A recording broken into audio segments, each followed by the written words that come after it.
Hello, welcome students. Vidya Bharati public senior secondary school इटाऊ उपजी के यूट्यूब चैनल पर आप सभी का हार्दिक स्वागत है। डियर स्टूडेंट्स, हम बात कर रहे थे एंजाइम्स की और प्रीवियस जो वीडियो था उसमें हमने बात की कि एक एंजाइम जो है इनकी स्ट्रक्चर जो है वो क्या होती है। इससे पहले हमने पढ़ा कि एंजाइम जो हैं विशिष्ट प्रकार के क्या हैं, प्रोटीन हैं। और एंजाइम जो है प्रोटीन प्रकृति के ऐसे कार्बनिक पदार्थ हैं जो किसी भी जैविक जो अभिक्रिया है उसकी अभिक्रियाशीलता की जो दर है उसको क्या करते हैं, बढ़ाते हैं, या किसी अभिक्रिया को उत्प्रेरित करने का क्या करते हैं, कार्य करते हैं। जहाँ हमने बात की जो एंजाइम हैं वो दो टाइप के थे, एक सरल एंजाइम और एक हमने कहा था पूर्ण एंजाइम या होलो एंजाइम। सरल एंजाइम की हमने बात की, ऐसे एंजाइम जो केवल और केवल प्रोटीन से निर्मित होते हैं वो क्या कहलाएंगे, सरल एंजाइम कहलाएंगे। इसके अलावा होलो एंजाइम की बात की तो होलो एंजाइम ने हमने पढ़ा कि प्रोटीन के अलावा अप्रोटीन ये जो भाग है, कार्बनिक या अकार्बनिक जो भाग है, पदार्थ है, उससे मिलकर भी एंजाइम जो हैं वो बने हुए होते हैं। जहाँ होलो एंजाइम है उसमें प्रोटीन वाला भाग कहलाएगा एपो एंजाइम और नॉन प्रोटीन जो भाग है उसे हमने कहा था कोफैक्टर। कोफैक्टर के बारे में हमने पढ़ा। कोफैक्टर जो थे वो कितने टाइप के थे, 3 प्रकार के होते हैं। एक की हमने बात की प्रोस्टेटिक समूह है, दूसरा हमने पढ़ा को एंजाइम और तीसरा पढ़ा हमने सक्रिय किया एक्टिवेटर पढ़ा। आज हम उसी में आगे बात करेंगे। जो एंजाइम्स होते हैं उनके विशिष्ट जो गुण हैं, विशिष्ट जो करैक्टर्स हैं वो क्या क्या होता है। तो सबसे पहले तो हम बात करें तो यहाँ देखें एंजाइम जो हैं, इन एंजाइम्स को सजीव कोशिकाओं से या कोशिकाओं के बाहर से क्या किया गया, प्राप्त किया जाता है। सजीव कोशिकाओं में ये अलग अलग, जैसे माइटोकॉन्ड्रिया है तो माइटोकॉन्ड्रिया में श्वसन से संबंधित एंजाइम उपस्थित हैं। क्लोरोप्लास्ट है तो उसमें प्रकाश संश्लेषण से संबंधित क्या पाए जाते हैं, एंजाइम्स पाए जाते हैं। अब इनकी क्या क्या प्रकृति होती है, तो सबसे पहली प्रकृति तो आती है प्रोटीन प्रकृति। इनका जो नेचर है वो प्रोटीन प्रकृति का होता है। अधिकांश जो एंजाइम हैं वो किससे बने हुए हैं, प्रोटीन से बने हुए हैं। किससे निर्मित होते हैं, प्रोटीन से बने हुए होते हैं। लेकिन इसके अलावा भी अप्रोटीन ये जो भाग हैं, कार्बनिक या अकार्बनिक भाग, उनसे मिलकर भी एंजाइम बने हुए होते हैं। जैसे हमने बात की है पीछे राइबोजाइम एंजाइम की और राइबो न्यूक्लिएज, ये जो है ये एंजाइम किससे निर्मित होते हैं, यहाँ आरएनए से निर्मित होते हैं। किससे निर्मित होते हैं, आरएनए से। लेकिन अधिकांश एंजाइम किसके बने हुए हैं, यहाँ प्रोटीन के बने हुए होते हैं। जैसे पेप्सिन पढ़ा, ट्रिप्सिन पढ़ा, लाइपेज पढ़ा, एमाइलेज पढ़ा, यूरिएज पढ़ा, वो सब के सब जो एंजाइम थे वो किसके निर्मित होते हैं, प्रोटीन के बने हुए होते हैं। सेकेंड हम बात करें प्रोटीन प्रकृति के अलावा जो एंजाइम हैं, यहाँ ये उत्पत्ति के आधार पर कैसे हैं, सजीव उत्पत्ति। अधिकांश जो एंजाइम हैं या इन एंजाइम्स जो हैं, इन एंजाइम्स को हम सजीव कोशिकाओं से क्या करते हैं, प्राप्त करते हैं, या सजीव कोशिकाओं के द्वारा एंजाइम क्या होते हैं, प्राप्त होते हैं। नेचर ऑफ कोलाइड एंजाइम जो हैं वो उनकी जो प्रकृति है वो कैसी होती है, कोलाइड प्रकृति होती है। एंजाइमों की जो प्रकृति है वो कैसी होती है, कोलाइड प्रकार की होती है।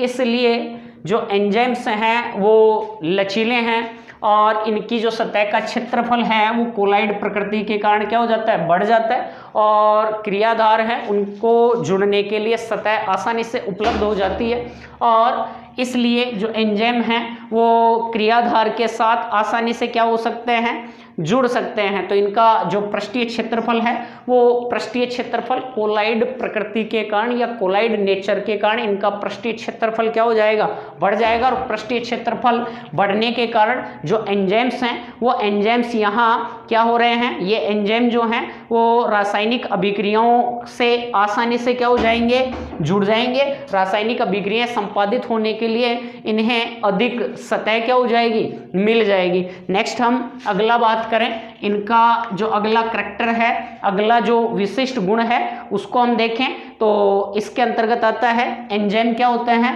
विशिष्टता दर्शाते हैं। क्या दर्शाते हैं, विशिष्टता दर्शाते हैं। एंजाइम क्या होते हैं, विशिष्टता। विशिष्टता की बात करें तो एंजाइम जो है, एक एंजाइम विशिष्ट अभिक्रिया के प्रति क्या हो सकता है, स्पेशल हो सकता है। अर्थात एक विशेष प्रकार की जो अभिक्रिया है वो एक एंजाइम विशेष द्वारा ही क्या हो जाएगी, संपादित की जाएगी, या यहाँ एंजाइम जो है किसी विशिष्ट रासायनिक बंध से ही क्या होंगे, बाइंड होंगे, जुड़ेंगे।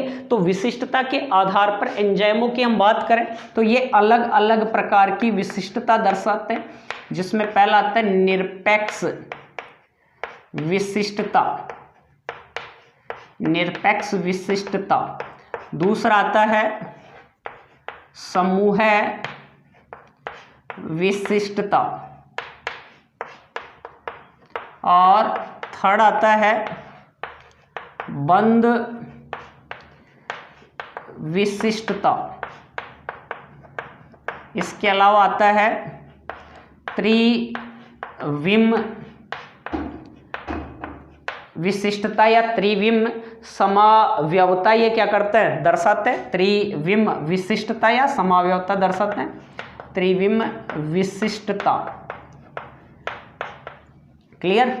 सबसे पहले यहां देखें हम विशिष्टता को हमने जाना, एंजाइम जो है स्पेशलिटी के आधार पर, विशिष्टता के आधार पर कितने प्रकार के हैं, यहाँ 4 प्रकार के हैं।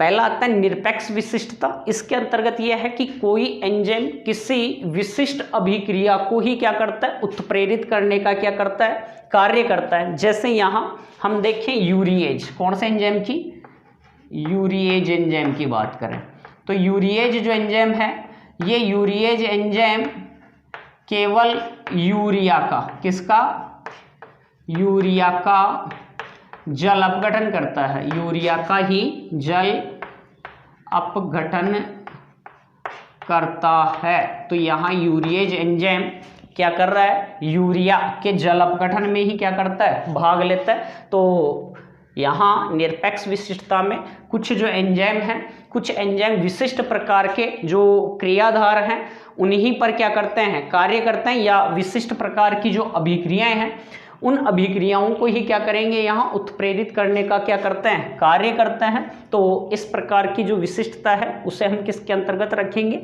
निरपेक्ष विशिष्टता में। समूह विशिष्टता की हम बात करें तो समूह विशिष्टता के अंतर्गत क्या होता है, कुछ एंजाइम्स जो होता है, कुछ एंजाइम्स यहाँ पर क्या करते हैं, क्रियाधार के समूह विशेष पर ही, क्रियाधार के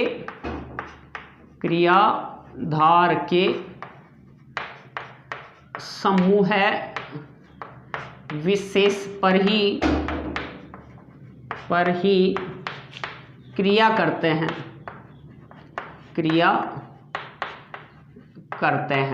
जैसे यहाँ एंजाइम होता है एक हेक्सोकाइनेज, कौन सा है, हेक्सोकाइनेज। ये एंजाइम क्या करता है, केवल और केवल समूह विशिष्टता, मतलब हेक्सोज जो शर्करा है, 6 कार्बन युक्त जो शर्करा है, उन्हीं अभिक्रियाओं में क्या करेगा, कार्य करेगा, इसके अलावा काम नहीं करेगा। तो कुछ एंजाइम्स क्या होते हैं, क्रियाधार के समूह विशेष पर ही क्या करते हैं, कार्य करते हैं। जैसे हेक्सोकाइनेज, हेक्सोज जो शर्करा युक्त क्रियाधार हैं उन्हीं को क्या करता है, उत्प्रेरित करने का क्या करेगा, कार्य करेगा। नेक्स्ट हम बात करें बंध विशिष्टता।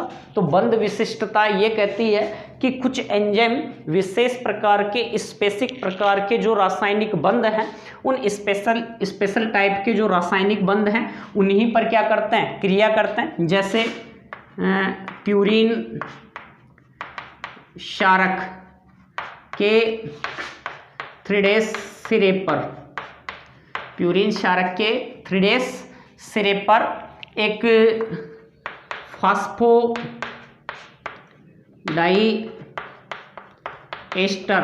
क्या होता है, बंद होता है, फास्फोडाइएस्टर क्या होता है, बंद होता है। उस फास्फोडाइएस्टर जो बंद होता है, उस फास्फोडाइएस्टर बंद पर यहाँ विशेष प्रकार का एंजाइम काम करता है, और वो एंजाइम है यहाँ कौन सा, राइबो न्यूक्लिएज। तो यहाँ हम ये कह सकते हैं कि राइबो न्यूक्लिएज जो है, राइबो न्यूक्लिएज जो एंजाइम है, ये राइबो न्यूक्लिएज एंजाइम एक विशिष्ट जो रासायनिक बंध है, अर्थात जो डीएनए वगैरह है, नाइट्रोजनिक क्षारक उनके अंतर्गत प्रेजेंट होते हैं। प्यूरिन क्षारकों की बात करें, पिरिमिडिन क्षारकों की बात करें, तो दो न्यूक्लियोटाइड जो श्रृंखलाएं होती हैं, या दो न्यूक्लियोटाइड जो हैं वो आपस में उनके 5' और 3' जो सिरे हैं वो एक बॉन्ड के द्वारा जुड़े होते हैं, जिसे हम कहते हैं फास्फोडाइएस्टर बंध। तो उस फास्फोडाइएस्टर बंध को तोड़ने का जो कार्य है, वो कार्य कौन सा एंजाइम करता है, केवल राइबो किसके द्वारा किया जाता है, राइबो न्यूक्लिएज एंजाइम के द्वारा ही उस फास्फोडाइएस्टर बंध को तोड़ने का क्या किया जाता है, कार्य किया जाता है। नेक्स्ट हम यहाँ देखें त्रिविम विशिष्टता। यहाँ एंजाइम त्रिविम विशिष्टता में क्या होगा कि जो कुछ क्रियाधार हैं, क्रियाधारों की त्रिविम समावयवता पर ही क्रियाशील होंगे।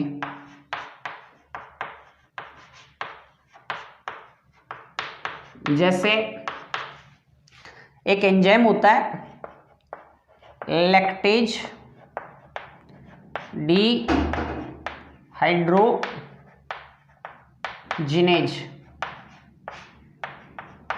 ये लैक्टेज जो डिहाइड्रोजिनेज है, ये केवल और केवल यहाँ लैक्टेज, और लैक्टेज भी कौन सा, एल लैक्टेज पर ही, एल लैक्टेज पर ही क्रियाशील है।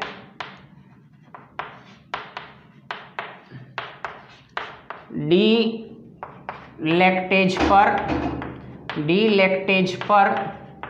क्रियाशीलता ये नहीं दर्शाता है, अर्थात जो एल लैक्टेज है ये त्रिविम समावयवता दर्शाता है, जबकि डी लैक्टेज जो है वो त्रिविम समावयवता नहीं दर्शाता है। या यहीं पर हम ये कह सकते हैं कि एमिनो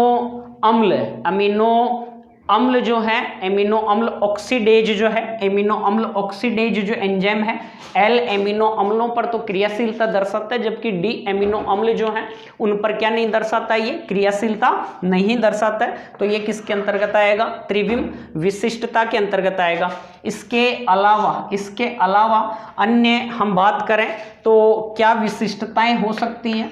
अन्य विशिष्टताओं में हम देखें तो उभयधर्मी प्रकृति। तो जो एंजाइम्स हैं, इन एंजाइम्स की प्रकृति कैसी होती है, उभयधर्मी का मतलब है ये अम्ल व क्षार दोनों के साथ क्या कर सकते हैं, क्रिया कर सकते हैं। अम्ल और क्षार दोनों के साथ क्या कर सकते हैं, क्रिया कर सकते हैं।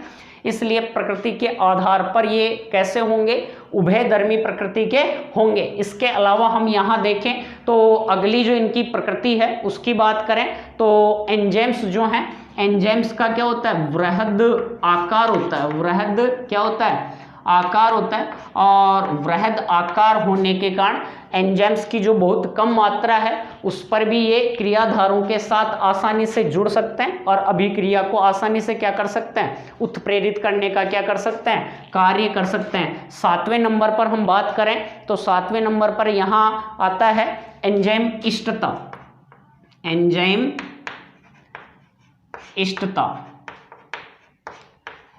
इष्टता में यह है कि एंजाइम क्या होता है, विशेष परिस्थितियों में एंजाइम जो है इनकी क्रियाशीलता क्या होती है, उच्चतम होती है। विशेष परिस्थितियों की हम बात करें तो या अनुकूल जो परिस्थितियां उनकी बात करें तो जैसे अनुकूलतम टेम्परेचर है, अनुकूल पीएच है, इसके अलावा एंजाइम्स की सांद्रता है या क्रियाधार की जो सांद्रता है वो यदि सही है या जो परिस्थितियां अनुकूल हैं तो उन पर जो एंजाइम्स हैं वो एंजाइम्स अपनी क्रियाशीलता अधिकतम प्रकट करते हैं। उसी को हम क्या कहते हैं, एंजाइम इष्टता कहते हैं।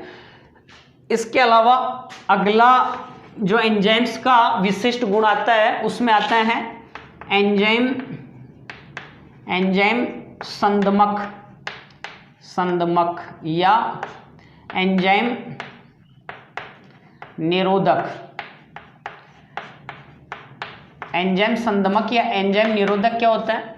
विशिष्ट प्रकार के रासायनिक पदार्थ जो एंजाइम के साथ जुड़कर एंजाइम की सक्रियता को क्या कर देते हैं? कम कर देते हैं, या एंजाइम की क्रियाशीलता को क्या कर देते हैं? रोक देते हैं, बंद कर देते हैं। उन्हीं को हम क्या कहेंगे? यहाँ एंजाइम क्या कहेंगे? संदमक कहेंगे। आगे हम बात करेंगे एंजाइम जो संदमक है। एंजाइम संदमक दो प्रकार के होंगे, एक प्रतिस्पर्धी होते हैं और एक अप्रतिस्पर्धी होते हैं। तो एंजाइम्स जो संदमक हैं उनको आगे पढ़ेंगे जब हम यहाँ देखेंगे कि एंजाइम्स की जो क्रिया है उसको कौन कौन से जो कारक हैं, फैक्टर्स हैं, वो क्या करते हैं? प्रभावित करते हैं।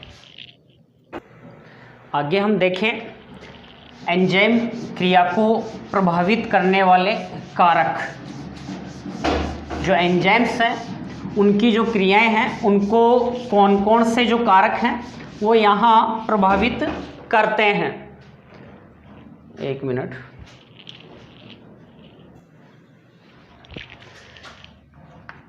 एंजाइम क्रिया को प्रभावित करने वाले कारक वे कौन कौन से फैक्टर्स हैं जो एंजाइम्स की जो क्रिया है उसको क्या करते हैं? प्रभावित करने का क्या कर रहे हैं? कार्य कर रहे हैं। देखो एंजाइम्स की क्रिया जो है वो निम्न कारकों द्वारा प्रभावित होती है। पहला आता है तापमान, टेम्परेचर। दूसरा आता है पीएच मान। थर्ड है क्रिया धार की सांद्रता, सबस्ट्रेट की कॉन्स्टेंसी। चौथा आता है एंजाइम की सांद्रता। और एक आता है अंतिम उत्पाद जो है वो भी कभी कभी किसका काम कर रहा है? यहाँ एंजाइम्स की क्रिया को प्रभावित करने का काम करता है। एक अभी हमने पढ़ा एंजाइम निरोधक या एंजाइम संदमक जो हैं वो भी एंजाइम की क्रियाओं को क्या करते हैं? प्रभावित करते हैं। सबसे पहले हम बात करें तापमान की या टेम्परेचर की। अधिकांश जो एंजाइम्स हैं, अधिकांश एंजाइमों की हम बात करें वो 20 से 35 डिग्री टेम्परेचर पर क्या होता है? अधिक सक्रिय होता है, अधिक एक्टिवेट होता है, अपनी अधिक दक्षता के साथ क्या करते हैं? कार्य करते हैं। और 20 से 35 डिग्री जो टेम्परेचर होता है उस पर एंजाइम अधिक एक्टिवेट होते हैं। अधिक क्या होते हैं? एक्टिवेट होते हैं। 0 डिग्री टेम्परेचर पर एंजाइम जो है वो क्या हो जाते हैं? निष्क्रिय हो जाते हैं। इसके बाद में हर 10 डिग्री टेम्परेचर बढ़ाने पर, हर 10 डिग्री सेल्सियस टेम्परेचर पर एंजाइम्स की जो दक्षता है वो 2 से 2.5 गुना तक, 2 से लेकर 2.5 गुना तक एंजाइम्स की जो दक्षता है हर 10 डिग्री टेम्परेचर बढ़ाने पर क्या हो जाती है? बढ़ जाती है। यहाँ हम देखें यदि 35 डिग्री से ऊपर और यदि टेम्परेचर बढ़ाया जाता है तो थोड़ी देर के लिए एंजाइम्स जो है, एंजाइम्स की एक्टिविटी बढ़ती है, सक्रियता बढ़ती है, लेकिन उसके बाद में अधिक तापमान के कारण 50 डिग्री सेंटीग्रेड पर एंजाइम जो हैं वो क्या हो जाते हैं? निष्क्रिय हो जाते हैं। एंजाइम्स क्या हो जाएंगे? निष्क्रिय हो जाएंगे, या ताप के कारण ये क्या हो जाएंगे? विकृत हो जाएंगे, टूट जाएंगे। और विकृत होने के कारण ये जो है इनकी जो क्रिया है वो क्या हो जाएगी, कम हो जाएगी। तो 50 डिग्री है, इससे ऊपर जो टेम्परेचर है उससे ऊपर के टेम्परेचर पर जो एंजाइम है वो क्या हो जाते हैं, विकृत हो जाते हैं, अर्थात प्रोटीन प्रकृति के हैं और उच्च टेम्परेचर के कारण एंजाइम्स जो हैं वो क्या हो जाएंगे, टूट जाएंगे, विकृत हो जाएंगे। तो इनकी जो एक्टिविटी है वहाँ फिर क्या हो जाएगी, कम हो जाएगी। लेकिन कुछ परिस्थितियों में एंजाइम्स जो हैं उच्च टेम्परेचर पर भी बने हुए रहते हैं। जैसे हम जो डीएनए रेप्लिकेशन वगैरह में हम बात करें तो वहाँ हम एंजाइम्स काम में लेते हैं, या डीएनए प्रतिकृतिकरण की क्रिया आदि के अंतर्गत हम एंजाइम्स को क्या करते हैं, काम में लेते हैं। वो एंजाइम है टैक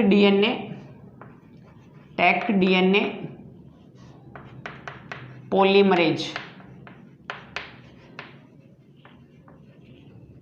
टैक डीएनए कौन सा है, पॉलीमरेज। और इस एंजाइम्स को प्राप्त किया जाता है थर्मस एक्वाटिकस।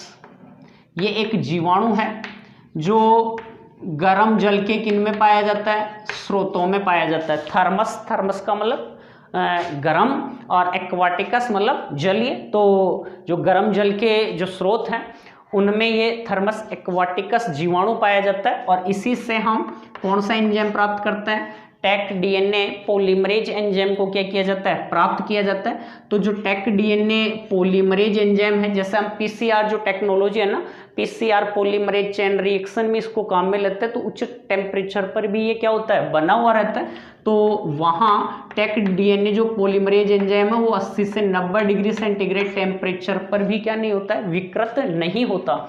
इसके अलावा हम बात करें तो जो बीज है ना,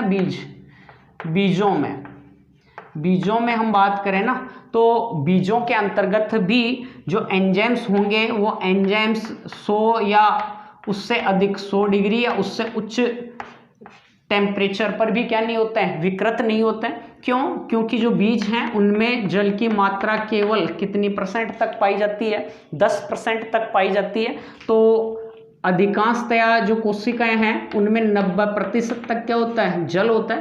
तो जल की जो कमी है उस पर जो एंजाइम्स हैं वो एंजाइम्स क्या होंगे, उच्च टेम्परेचर पर भी क्या नहीं होंगे, निष्क्रिय नहीं होते हैं। उच्च टेम्परेचर पर भी क्या नहीं होता है, निष्क्रिय नहीं होते हैं। तो यहाँ हमने बात की बीजों के अंतर्गत उच्च तापमान पर भी निष्क्रिय नहीं हो पाते एंजाइम। क्यों नहीं हो पाते? क्योंकि उनमें जल की मात्रा बहुत कम होती है।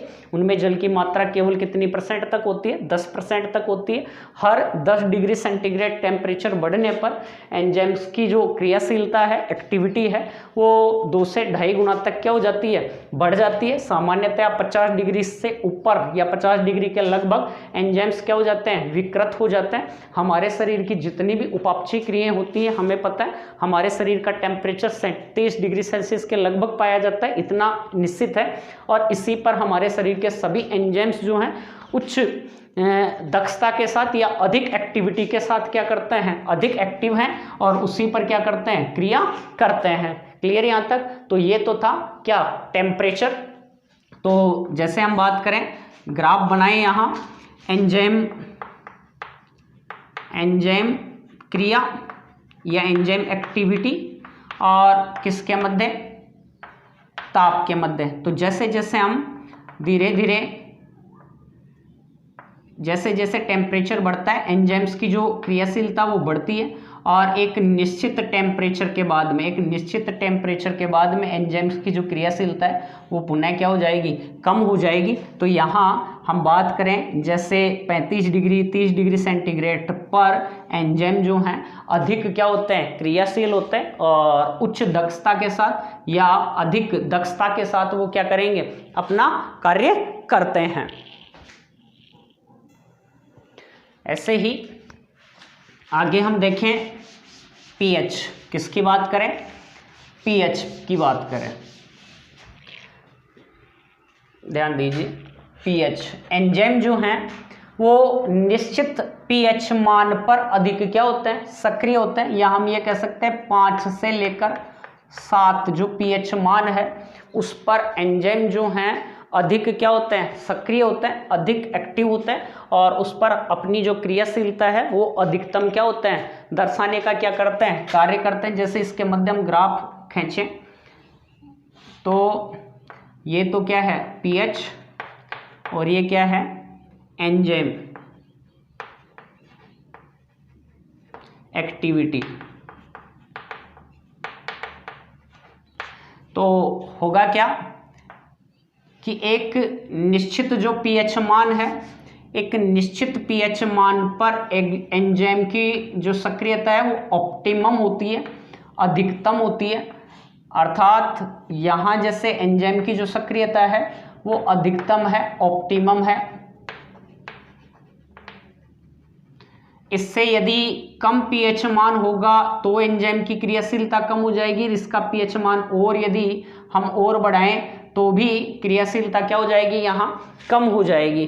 तो एक निश्चित पीएच पर ही एंजाइम अधिक क्या होता है, एक्टिवेट होता है, लेकिन कुछ एंजाइम निम्न पीएच मान पर भी क्या होता है, सक्रिय रहते हैं। जैसे यहाँ हमारे आमाशय में पेप्सिन होता है, तो पेप्सिन जो एंजाइम है ये पेप्सिन एंजाइम 2 पीएच पर भी, कितनी पीएच पर भी, 2 पीएच पर आसानी से क्या करता है, कार्य करता है। इसी प्रकार ट्रिप्सिन है, कौन है, ट्रिप्सिन है। ये जो ट्रिप्सिन है ये अग्नाशय द्वारा स्रावित होता है और ये 8 या इससे अधिक पीएच मान पर भी आसानी से क्या करता है, कार्य करता है। अधिक क्या होता है, एक्टिवेट रहता है, अधिक क्या होता है, एक्टिवेट रहता है। क्लियर यहाँ तक। इसके बाद में हम बात करें क्रियाधार की सांद्रता, क्रियाधार की सांद्रता।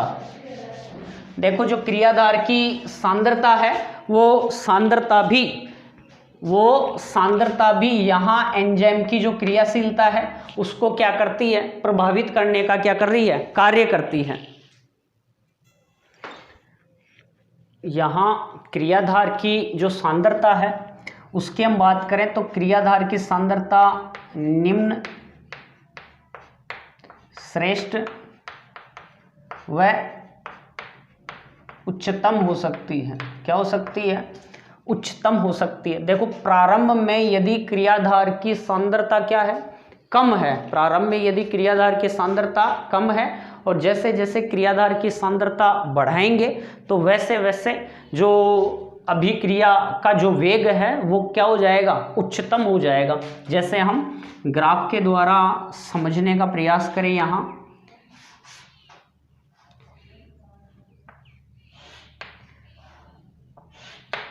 ये कोई अभिक्रिया है, अभिक्रिया की गति,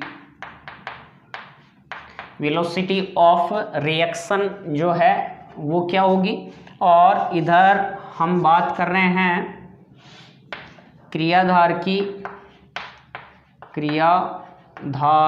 की सांद्रता की, सबस्ट्रेट की सांद्रता की हम क्या कर रहे हैं, बात कर रहे हैं। देखो हमारे पास जैसे ये क्या है, कोई एंजाइम है, कोई क्या है, एंजाइम है, 1 2 3 4 5 6 7 एंजाइम के हमारे पास ये एंजाइम मॉलिक्यूल हैं।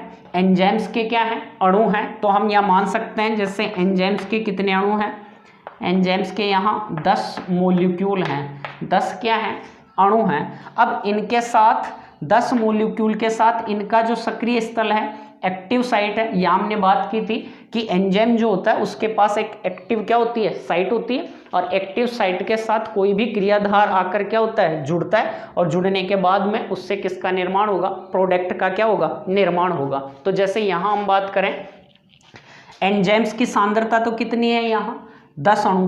प्रारंभ में हम बात करें क्रियाधार की सांद्रता, जैसे यहाँ 3 मॉलिक्यूल हैं, 3 अणु क्रियाधार हैं, तो ये तीनों जो क्रियाधार हैं 3 एंजाइम अणुओं से क्या हो जाएंगे, जुड़ जाएंगे, और 3 एंजाइम अणुओं से जुड़कर ये क्या बनाएंगे, उत्पाद बनाएंगे। तो कितने उत्पाद बनेंगे, यहाँ 3 उत्पाद का क्या होगा, निर्माण होगा। जैसे जैसे क्रियाधार की सांद्रता, प्रारंभ में देखो क्रियाधार की सांद्रता क्या है, कम है, और एंजाइम की जो एक्टिव साइट है वो क्या है, मुक्त है। हमारे पास यहाँ 10 एंजाइम है, तो धीरे धीरे धीरे धीरे हम यहाँ पर क्या करेंगे, जो एंजाइम्स की यहाँ एक्टिव साइट बच रही है उसके साथ आकर क्रियाधार और जुड़ जाएं, क्योंकि हमारे पास केवल क्रियाधार कितने हैं, 3 हैं। लेकिन यदि हम जैसे जैसे क्रियाधार की सांद्रता को क्या करते जाएंगे, बढ़ाते जाएंगे। देखो प्रारंभ में क्रियाधार की सांद्रता क्या है,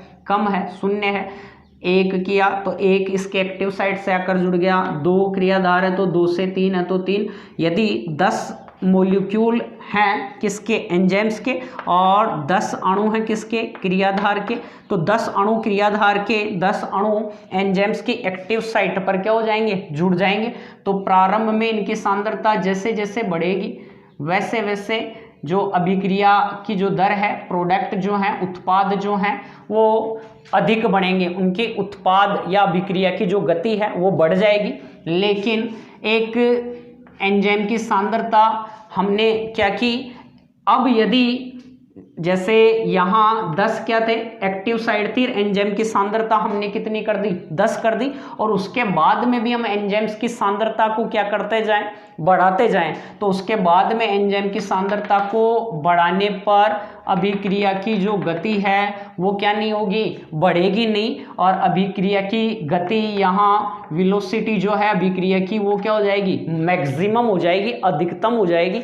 उससे ज़्यादा यदि हम क्रियाधार की सांद्रता को बढ़ाएंगे तो क्रियाधार की सांद्रता को बढ़ाने पर अभिक्रिया की जो गति है वो अब नहीं बढ़ने वाली है। क्यों? क्योंकि उन परिस्थितियों में क्रियाधार की सांद्रता तो ज़्यादा होगी, लेकिन जो एंजाइम्स हैं, इन एंजाइम्स की सांद्रता यहाँ क्या हो गई है, क्रियाधार से क्या हो गई है, कम हो गई है। तो क्रियाधार से कम होने के कारण यहाँ जो अभिक्रिया की जो गति है, वेलोसिटी ऑफ रिएक्शन क्या हो गई, मैक्सिमम हो गई, अधिकतम हो गई, इससे ज़्यादा नहीं होगी। क्यों? क्योंकि क्रियाधार की सांद्रता जैसे जैसे बढ़ाई और अधिकतम सांद्रता हो गई, उसके बाद में भी हमने क्रियाधार की सांद्रता बढ़ाई, तो एंजाइम्स जो हैं उन एंजाइम्स की सांद्रता यहाँ क्या हो गई, कम हो गई। यही v/2 का हम बात करें तो v/2 जैसे यहाँ लें तो यहाँ ये क्या है, ये यहाँ से लेके यहाँ हम मानते हैं Km। ये किसको दर्शा रहा है, क्रियाधार की किसको दर्शा रहा है, सांद्रता को। क्रियाधार की किसको दर्शा रहा है, सांद्रता को क्या कर रहा है, दर्शा रहा है। इसी प्रकार हम आगे बात करें एंजाइम्स की जो सांद्रता है उसकी, तो प्रारंभ में यदि एंजाइम्स की सांद्रता कम होती है और धीरे धीरे एंजाइम्स की सांद्रता बढ़ाई जाती है, तो इसी प्रकार जो अभिक्रिया है उसकी जो दर है वो क्या होगी, बढ़ेगी, और अभिक्रिया की जो दर है वो क्या हो जाएगी, अधिकतम हो जाती है। लेकिन उससे ज़्यादा यदि एंजाइम की सांद्रता बढ़ाई जाती है तो उन परिस्थितियों में फिर क्रियाधार की सांद्रता क्या हो जाती है, कम हो जाती है, और उसके कारण क्या होगा, फिर अभिक्रिया की जो दर है वो अधिकतम नहीं हो पाएगी और नहीं बढ़ने वाली। क्यों? क्योंकि यहाँ वेलोसिटी मैक्सिमम हो गई, और यहाँ ये वेलोसिटी v/2 मैक्सिमम है, और ये किसको दर्शा रहा है, Km को दर्शा रहा है। Km यहाँ क्रियाधार की सांद्रता या एंजाइम की सांद्रता के संदर्भ में हम इसको लेते हैं। तो क्लियर यहाँ तक एंजाइम की सांद्रता तक। इसके बाद में हम बात करें अंतिम उत्पाद की, किसकी बात करें, अंतिम उत्पाद की। तो कोई भी जो श्रृंखलाएं होती हैं, यहाँ श्रृंखला जो अभिक्रियाएं होती हैं, उन श्रृंखला अभिक्रियाओं में हम देखें तो कुछ क्रियाएं होती हैं जिनमें अंतिम उत्पाद का क्या होता है, निर्माण होता है, और अंतिम उत्पाद की जो मात्रा है वो एकत्रित हो जाती है, और एकत्रित होने के कारण वो यहाँ किसका काम कर रही है, इनहिबिटर का क्या करता है, कार्य करता है। जो भी अंतिम उत्पाद है वो अंतिम उत्पाद किसी भी अभिक्रिया में अंतिम उत्पाद की मात्रा एकत्रित हो जाने पर अभिक्रिया की जो दर है वो क्या हो जाती है, कम हो जाती है, और उसे हम फीडबैक इनहिबिटर कहते हैं। Feedback inhibitor.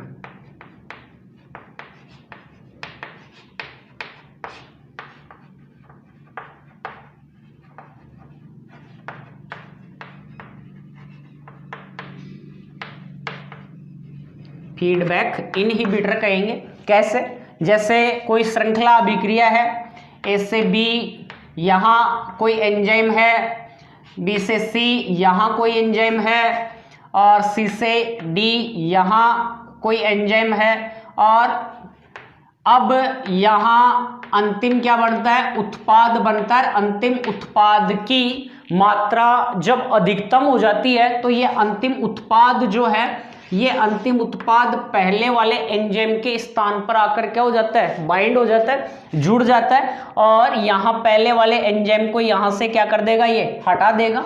अर्थात अंतिम किसी श्रृंखला अभिक्रिया में जब अंतिम उत्पाद की मात्रा अधिकतम हो जाएगी तो वो जो अंतिम उत्पाद है, वो अंतिम उत्पाद मात्रा अधिक होने पर जो अभिक्रिया हमारी हो रही थी उसमें जो प्रथम एंजाइम काम कर रहा था, उस प्रथम एंजाइम के स्थान पर जाकर ये अंतिम उत्पाद क्या हो जाएगा? बाइंड हो जाएगा, जुड़ जाएगा, और यहाँ से एंजाइम को क्या कर देगा? हटा देगा। तो पूरी जो अभिक्रिया है वही क्या हो जाएगी? रुक जाएगी। इसी को हम क्या कह देंगे? फीडबैक इनहिबिटर कह देंगे।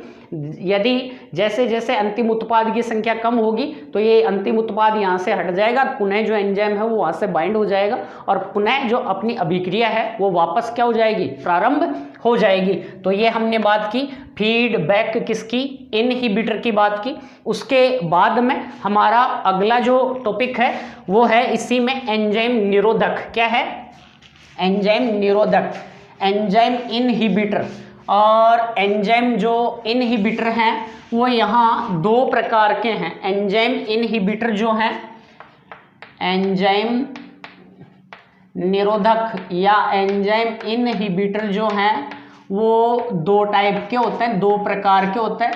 एक प्रतिस्पर्धी कॉम्पिटिटिव इनहिबिटर और एक नॉन कॉम्पिटिटिव इनहिबिटर। प्रतिस्पर्धी और अप्रतिस्पर्धी, प्रतिस्पर्धी निरोधक और अप्रतिस्पर्धी निरोधक कितने टाइप के हैं? दो टाइप के। देखो प्रतिस्पर्धी के अंतर्गत तो क्या होता है? कॉम्पिटिटिव निरोधक। जैसे ये हमारा कोई क्या है? एंजाइम है, ये कोई क्या है? एंजाइम है। ये एंजाइम की क्या है? एक्टिव साइट है। क्या है? एक्टिव साइट है। और एक्टिव साइट के साथ आकर कौन जुड़ेगा? एक्टिव साइट के साथ आकर कौन जुड़ेगा? यहाँ एक्टिव साइट के साथ आकर जुड़ेगा, जैसे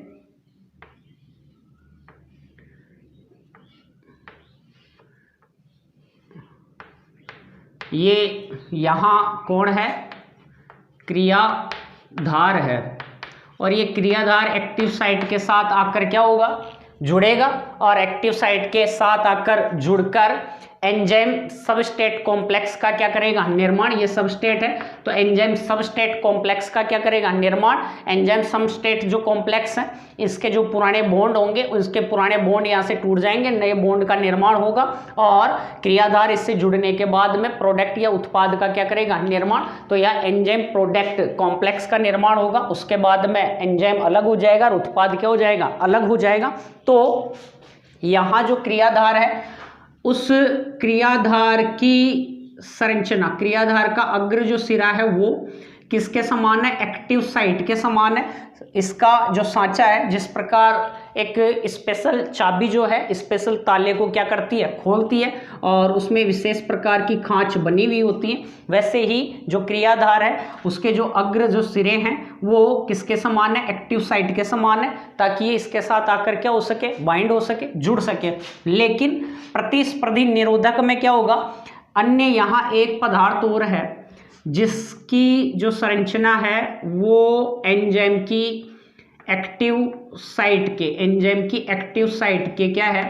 समान है। यहाँ क्रियाधार खुश हो रहा था कि भैया मेरे को एंजाइम के सक्रिय स्थल से क्या करना है? जुड़ना है, और मेरे को उत्पाद का क्या करना है? निर्माण करना है। लेकिन यहाँ ये कौन आ गया बीच में? निरोधक आ गया। कौन आ गया? निरोधक आ गया। और ये निरोधक क्या कहता है? ये निरोधक की जो अग्र सिरे की जो संरचना है वो किसके समान है? एक्टिव साइट के समान है।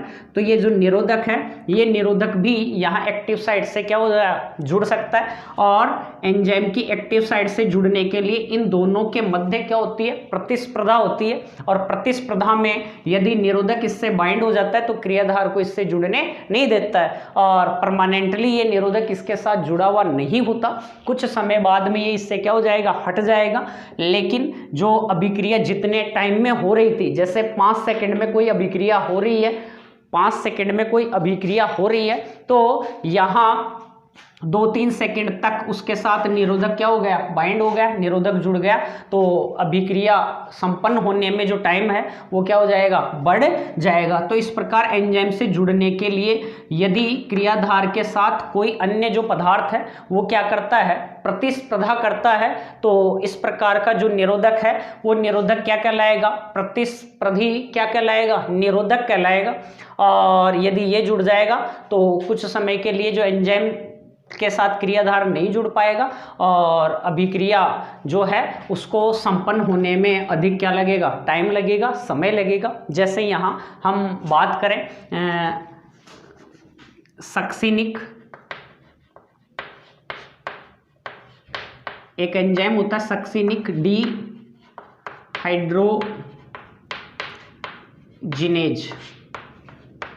ये सक्सिनिक डिहाइड्रोजिनेज जो है ये सक्सिनिक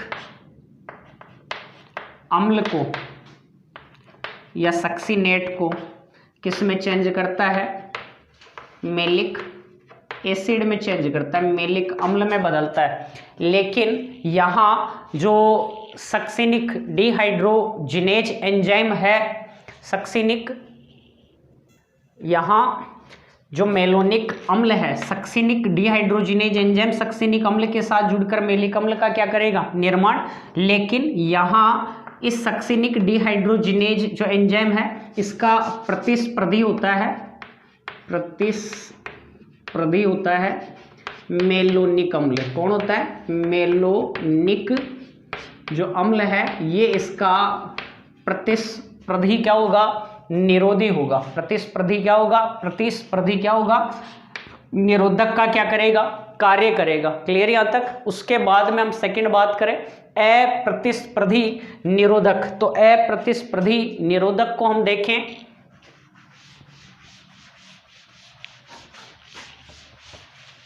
तो अप्रतिस्पर्धी निरोधक के लिए क्या होगा कि जैसे ये एंजाइम है और ये एंजाइम की कोई एक्टिव क्या है? साइट है, और इस एक्टिव साइट के साथ, इस एक्टिव साइट के साथ कोई कौन जुड़ेगा?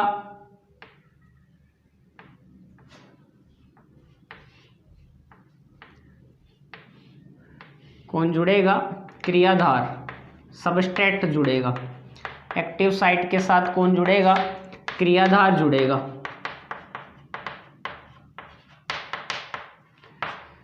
तो यहाँ जो निरोधक होगा वो निरोधक यहाँ एंजाइम की जो सक्रिय स्थल है उसके साथ जुड़ने के लिए क्रियाधार के साथ प्रतिस्पर्धा नहीं करता है। जैसे ये कोई क्या है? निरोधक है, तो ये निरोधक क्या करेगा? ये निरोधक एंजाइम के किसी अन्य स्थल पर क्या हो जाएगा? जुड़ जाएगा। क्या हो जाएगा? अन्य साइट पर क्या हो जाएगा? जुड़ जाएगा। और जुड़कर जो एंजाइम की जो सक्रिय स्थल है, इस सक्रिय स्थल की जो संरचना है, एंजाइम की जो संरचना है, उस संरचना को ये क्या कर देता है? बदल देता है कि भैया तू, ये क्रियाधार कहता है इसकी जो संरचना है वो एंजाइम के सक्रिय स्थल के समान है, आसानी से इसके साथ क्या कर सकता है? जुड़ सकता है कि हाँ अब तो इसके साथ जुड़ के मेरे को क्या बनाना है? प्रोडक्ट बनाना है। तो रोक अब कैसे रोकता है? तो ये प्रतिस्पर्धी निरोधी नहीं है, तो ये क्या करेगा? नहीं, मैं यहाँ से नहीं जुड़ूंगा और ये क्या करेगा, अन्य स्थल से क्या करेगा, जुड़ेगा और इसका जो सक्रिय स्थल है, एक्टिव जो साइट है, उसकी संरचना को ही क्या कर देता है, बदल देता है, जिसके कारण जो क्रियाधार है वो एंजाइम के साथ क्या नहीं हो पाएगा, जुड़े नहीं पाएगा और जो अभिक्रिया की क्रियाशीलता है वो क्या हो जाएगी, कम हो जाएगी, मंद हो जाएगी। तो इससे हम क्या कहेंगे, अप्रतिस्पर्धी निरोधी कहेंगे। जैसे कार्बन मोनोऑक्साइड होती है, साइनाइड होती है, इसके अलावा Hg मरकरी है, Pb है, ये कुछ धातु आयंस जो हैं वो क्या कर रहे हैं, यहाँ अप्रतिस्पर्धी निरोधी का क्या कर रहे हैं, कार्य कर रहे हैं। साइनाइड जैसे किसमें, सब्सटेंस की क्रिया से संबंधित जितने भी एंजाइम्स हैं उनका निरोधन करने में क्या होता है, भाग लेता है। तो इस प्रकार के जो निरोधक हैं वो यहाँ क्या कहलाएंगे, अप्रतिस्पर्धी निरोधक या क्या कहलाएंगे, संदमक कहलाएंगे, जिसके कारण अभिक्रिया की जो अभिक्रियाशीलता की जो दर है वो यहाँ क्या हो जाएगी, कम हो जाएगी। क्लियर यहाँ तक? यहाँ देखो, प्रतिस्पर्धी और अप्रतिस्पर्धी जो संदमक है, निरोधक है, उसकी क्रिया को हम ग्राफ द्वारा समझने का क्या करते हैं, प्रयास करते हैं या ग्राफ द्वारा समझते हैं। देखो कैसे प्रतिस्पर्धी निरोधक और अप्रतिस्पर्धी निरोधक, यहाँ हम बात करें तो ये तो है एंजाइम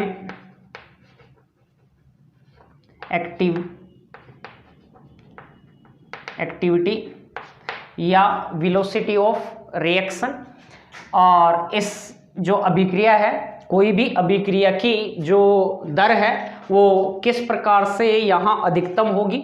और यहाँ हम बात करें किसकी, जैसे सबस्ट्रेट या क्रियाधार की क्या करें, बात करें, तो हम इसको इस प्रकार समझें कि प्रारंभ में प्रतिस्पर्धी संदमक की जो क्रिया होगी, इस प्रतिस्पर्धी संदमक की क्रिया में क्या है, जैसे हमारे पास एंजाइम के कितने अणु हैं, 10 अणु हैं। एंजाइम के कितने अणु हैं, 10 अणु हैं और 10 सबस्ट्रेट हैं, 10 क्रियाधार हैं। 10 क्या हैं, क्रियाधार हैं। लेकिन इनमें से कोई भी 4 जो क्रियाधार हैं, 4 क्रियाधारों के साथ अन्य जो पदार्थ हैं वो क्या करते हैं, प्रतिस्पर्धा दर्शाते हैं।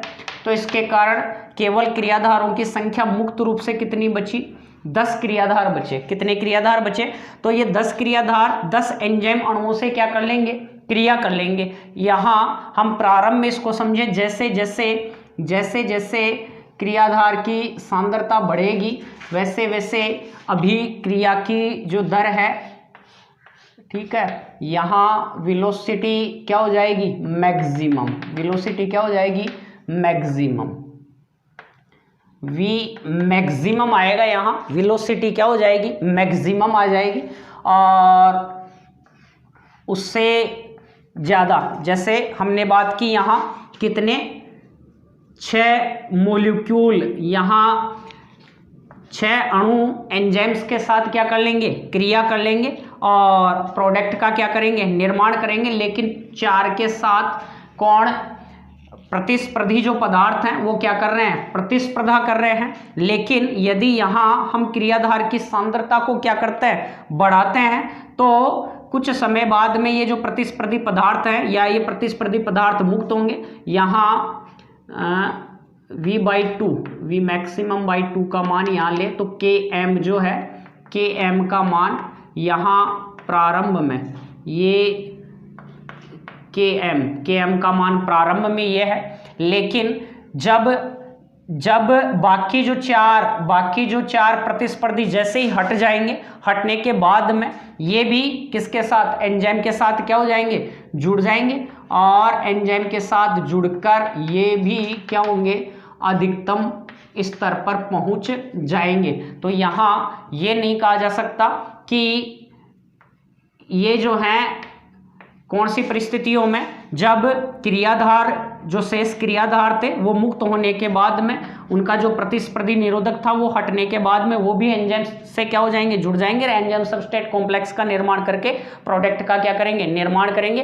तो उनकी जो वेलोसिटी है वो भी किस तक, कौन से स्तर तक पहुंच जाएगी, मैक्सिमम स्तर तक पहुंच जाएगी। केवल एकमात्र परिस्थितियों में वो मैक्सिमम स्तर तक नहीं पहुंच पाएगी और वो हो सकती है एंजाइम जो है, एंजाइम यदि क्या हो जाए, निष्क्रिय हो जाए। लेकिन यहाँ एंजाइम निष्क्रिय नहीं हो रहे, वो एंजाइम और क्रियाधार जो थे उनके साथ कौन आ गया बीच में, प्रतिस्पर्धी आ गया, और प्रतिस्पर्धी और क्रियाधार जो थे उनके बीच में, निरोधकों के बीच में क्या हो रही थी, प्रतिस्पर्धा हो रही थी। प्रतिस्पर्धा के कारण जो बाकी शेष जो 4 मॉलिक्यूल थे एंजाइम के, उनके साथ क्रियाधार नहीं जुड़ पा रहा था, लेकिन वो भी बाद में क्या होगा, जुड़ेगा और उसकी जो वेलोसिटी है वो भी क्या हो जाएगी, उच्चतम हो जाएगी। तो यहाँ हम यहाँ देखें तो कौन सी परिस्थितियों में प्रतिस्पर्धी जो संदमक होता है, प्रतिस्पर्धी जो निरोधक होता है, उसमें वी मैक्सिमम का जो मान है उसमें कोई चेंजेज नहीं होता।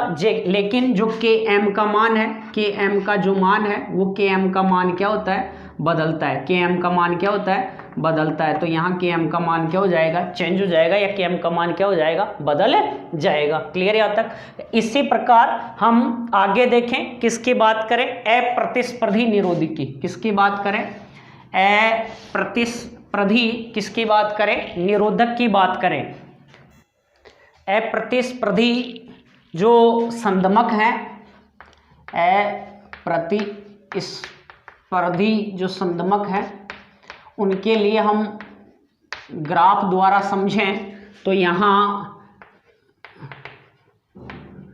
वेलोसिटी ऑफ रिएक्शन इसकी बात करें और यहाँ सबस्ट्रेट की क्या करें, बात करें, क्रियाधार की बात करें। तो प्रारंभ के अंतर्गत जैसे जैसे इसके लिए क्या होगा, अप्रतिस्पर्धी जो संदमक हैं वो प्रतिस्पर्धा नहीं करेंगे, वो एंजाइम के जो एक्टिव साइट थी उसके साथ नहीं जुड़ते, वो अन्य स्थल पर जुड़कर क्या कर देंगे, एंजाइम की जो एक्टिव साइट थी उसकी संरचना को ही क्या कर देंगे, चेंज कर देंगे, या एंजाइम जो है उस एंजाइम को क्या कर देंगे, निष्क्रिय कर देंगे। और अप्रतिस्पर्धी जो संदमक है उसमें Km के मान में तो कोई परिवर्तन नहीं होगा, लेकिन वेलोसिटी जो है, वेलोसिटी जो मैक्सिमम है वो नहीं हो पाएगी, क्योंकि इन परिस्थितियों में कुछ एंजाइम क्या हो जाएंगे, निष्क्रिय हो जाएंगे, और निष्क्रिय होने के कारण जो अभिक्रिया की जो वेलोसिटी है वो मैक्सिमम स्तर पर नहीं पहुंच पाती है। जैसे यहां देखें तो जब कोई अप्रतिस्पर्धी निरोधक काम नहीं कर रहा या नहीं जुड़ रहा तो अभिक्रिया की जो दर है वो उसकी वेलोसिटी क्या हो गई, अपने मैक्सिमम स्तर तक क्या हो गई, पहुंच गई। यहाँ v/2, v मैक्सिमम बाई 2, यहाँ Km का मान हम देखें तो Km का मान ये है, ठीक है, और क्रियाधार की किसको दर्शा रहा है, सांद्रता को दर्शा रहा है। लेकिन अप्रतिस्पर्धी संदमक में क्या हुआ, जो एंजाइम का जो एक्टिव साइट था उस एक्टिव साइट के साथ न जुड़कर किसी अन्य स्थल के साथ निरोधक जुड़ेंगे। जैसे हमने बात की साइनाइड, जो श्वसन की क्रिया में साइटोक्रोम से संबंधित जो एंजाइम है वो एंजाइम क्या हो जाते हैं, निष्क्रिय हो जाते हैं। इसी प्रकार Hg है, Pb है, आदि एंजाइम्स को क्या कर देंगे, निष्क्रिय कर देंगे। और निष्क्रिय होने के कारण जो वेलोसिटी है वो वेलोसिटी क्या हो जाएगी, कम हो जाएगी, अर्थात उच्चतम अधिकतम स्तर पर नहीं पहुंच पाएगी। और यहाँ ये V2, इसका मान V2 मैक्सिमम का मान क्या हो गया, कम हो गया। और इसके लिए ले तो इसके लिए तो V/2 का मान ये है, इसके लिए V/2 का मान क्या आ जाएगा, यहाँ आ जाएगा V/2 मैक्सिमम। तो इसके लिए आएगा तो Km का मान देखो दोनों के लिए एक ही है, इसके लिए और इसके लिए, तो तो ये Km डैश या Km2 के रूप में इसको दर्शा सकते हैं। तो अप्रतिस्पर्धी जो संदमक होगा, अप्रतिस्पर्धी जो संदमक है उसके लिए तो Km के मान में कोई चेंजेस नहीं होता, जबकि जो प्रतिस्पर्धी संदमक है उनमें Km के मान में क्या होगा, चेंजेस होगा और वेलोसिटी सेम रहेगी, वेलोसिटी मैक्सिमम स्तर पर रहेगी। इसमें वेलोसिटी का मान कम हो जाएगा लेकिन Km का मान क्या रहेगा, सेम रहेगा। तो यहाँ तक आज हमने बात की एंजाइम की क्रिया को कौन कौन से कारक जो हैं वो प्रभावित कर रहे हैं, इफेक्ट कर रहे हैं। तो ये यहाँ तक का अपना जो टॉपिक था वो कंप्लीट होता है। थैंक्स सभी को, धन्यवाद, जय हिंद, जय भारत।